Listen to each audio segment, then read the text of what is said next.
Cette semaine dans Afrique, nous nous rendons dans les forêts du Ghana, où cet or brun est actuellement au cœur de discussions historiques. Sur les 100 milliards de dollars générés par la culture du cacao, seuls 6% atterrissent dans la poche des producteurs.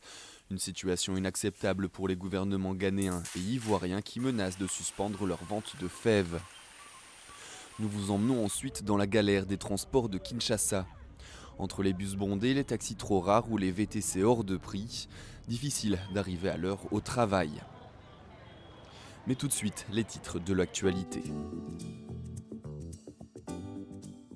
Décédé lundi après un malaise au tribunal, l'ancien président égyptien Mohamed Morsi a été enterré mardi matin au cimetière de Medina Nasr, à l'est du Caire.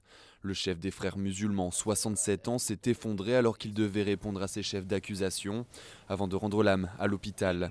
Une mort naturelle que certains remettent en cause. Morsi n'est pas mort de cause naturelle, il a été tué. Mohamed Morsi était entré dans l'histoire comme le premier président égyptien élu démocratiquement. C'était en 2012, au lendemain du printemps arabe. Au moins 30 personnes ont été tuées dans un triple attentat suicide dimanche attribué à Boko Haram dans le nord-est du Nigeria. Plus de 40 personnes ont été blessées. Plusieurs victimes sont décédées à l'hôpital dû à un manque de moyens médicaux ou même avant que les secours bloqués non loin de Kodunga n'arrivent sur place. Il y a eu une explosion très forte à Konduga, mais tous nos efforts pour atteindre Konduga hier n'ont pas été récompensés à cause des contrôles de sécurité. Ce matin, nous avons fait de notre mieux pour venir. Nous n'avons pas pu avoir accès à Konduga. En arrivant sur les lieux de l'incident, nous avons découvert qu'il y avait beaucoup de victimes. Les 3 kamikazes ont déclenché leurs charges explosives devant une salle de Kodunga, à 40 km de Maiduguri, où des dizaines de personnes regardaient un match de foot. C'est l'attentat le plus meurtrier perpétré par le groupe islamiste depuis des mois dans cette région. Alors que la Mauritanie est en pleine élection présidentielle à laquelle il ne peut se représenter, le chef d'État sortant, Mohamed Ould Abdel Aziz, a fait vendredi le bilan de ses 10 années au pouvoir. 2009 jusqu'en 2009. Ce n'est qu'en 2010, une année après mon arrivée, qu'on a pu surmonter nos difficultés liées à l'insuffisance de notre production énergétique. Et c'est à partir de cette qu'on a commencé à produire assez d'énergie jusqu'à en exporter vers des pays voisins. Donc ça, j'estime que c'est une très grande réalisation. 6 candidats sont en lice pour remplacer le président sortant, dont l'ancien Premier ministre Sidi Mohamed Ould Boubacar et le militant anti-esclavagiste Biram Da Abed. Un tribunal de Nairobi a reconnu mercredi 3 hommes coupables de complicité avec des djihadistes somaliens qui ont perpétré une attaque en 2015 contre l'université de Garissa dans le nord-est du Kenya. Ils encourent la prison à vie. Dans le cas présent, j'estime qu'il y a des preuves montrant qu'ils ont agi en accord avec les assaillants exécutant l'attaque. L'attentat revendiqué par le groupe terroriste Al-Shabaab a coûté la vie à 148 personnes, en majorité des étudiants. C'est l'attaque la plus meurtrière qu'ait connue le pays ces 20 dernières années. L'ancien dirigeant soudanais Omar al-Béchir a été vu en public dimanche pour la première fois depuis son éviction le 11 avril dernier. Il a été déféré au bureau du procureur pour faire face à des accusations de corruption présumée. Depuis son départ, les manifestations se succèdent devant le bâtiment du conseil militaire qui dirige le pays.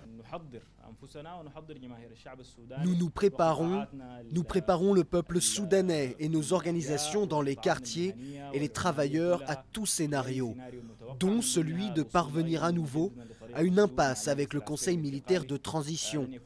Nous n'aurons d'autre choix que le retour à tous les types de combats populaires et parmi eux, bien sûr, les diverses manifestations. Plus de 15 jours après le massacre de Khartoum, qui a fait plus de 128 morts et près de 800 blessés parmi les civils, des marches discrètes sont organisées quasiment tous les soirs dans les quartiers en périphérie de la capitale. 2 policiers ont été tués mardi lorsque des hommes armés ont attaqué un poste de police à la périphérie nord de Niamey, la capitale du Niger. C'est la première attaque à se produire aux portes de la ville dans un pays en proie à des incursions djihadistes récurrentes.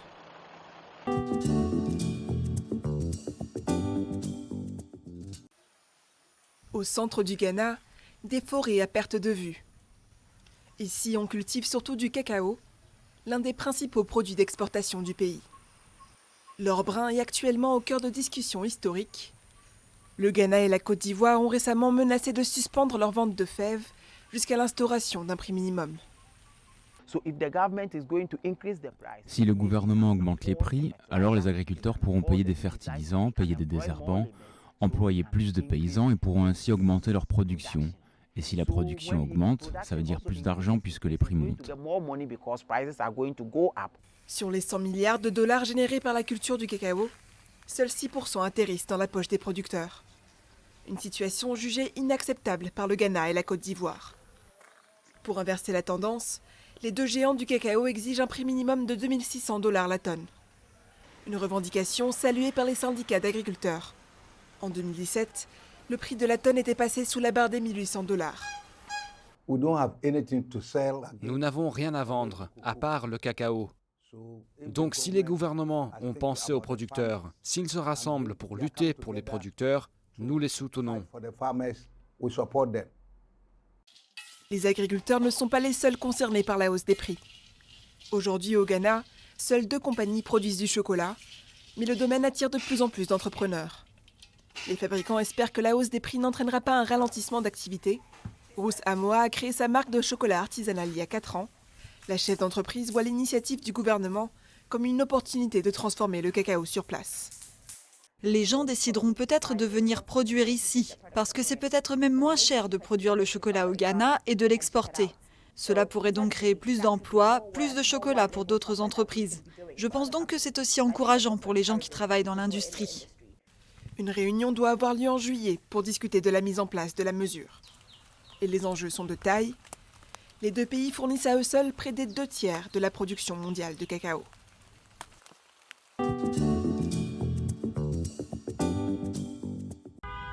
Des passagers qui se battent pour monter dans un bus, c'est une galère quotidienne à Njili, une commune populaire de Kinshasa. À 7 h du matin, des milliers d'employés et d'étudiants tentent de rejoindre le centre-ville. Mais faute de transport collectif suffisant, difficile d'arriver à l'heure et en forme. Chaque jour, nous sommes entassés comme les sardines dans des boîtes. Il faudrait qu'il y ait quand même le respect du corps de chaque personne. Nous mettons debout, on arrive fatigué, on n'arrive pas à bien étudier. Il faut qu'on nous ajoute vraiment des bis.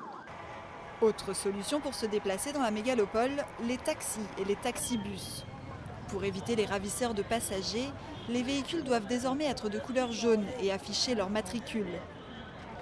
La course coûte 30 centimes de dollars et si les taxis sont de plus en plus nombreux dans la ville, l'offre reste malgré tout insuffisante. À cette heure, c'est un peu difficile puisqu'il y a des gens qui sortent du travail et tout ça.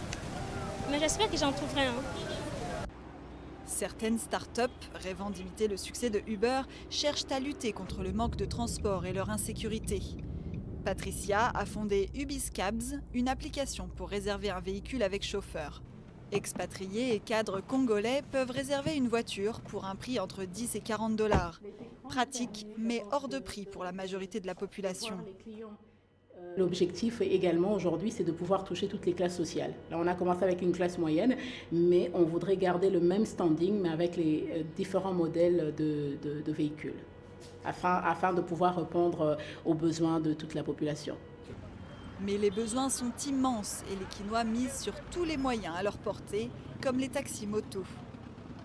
L'enjeu des transports collectifs est un défi immense pour la 3e plus grande ville d'Afrique et ses 10 millions d'habitants, dont la population pourrait encore croître dans les années à venir.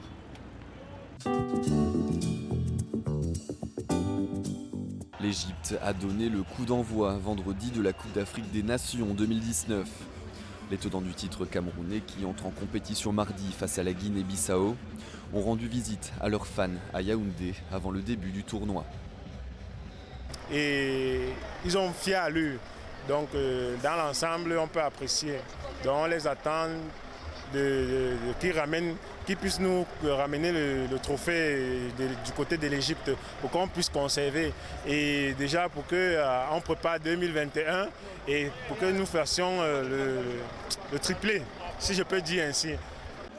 A noter qu'en France, les Lions indomptables portent haut les couleurs du pays et se sont, avec le Nigeria, qualifiés pour les phases finales de la Coupe du Monde. C'est tout pour cette édition d'Afrique, rendez-vous la semaine prochaine.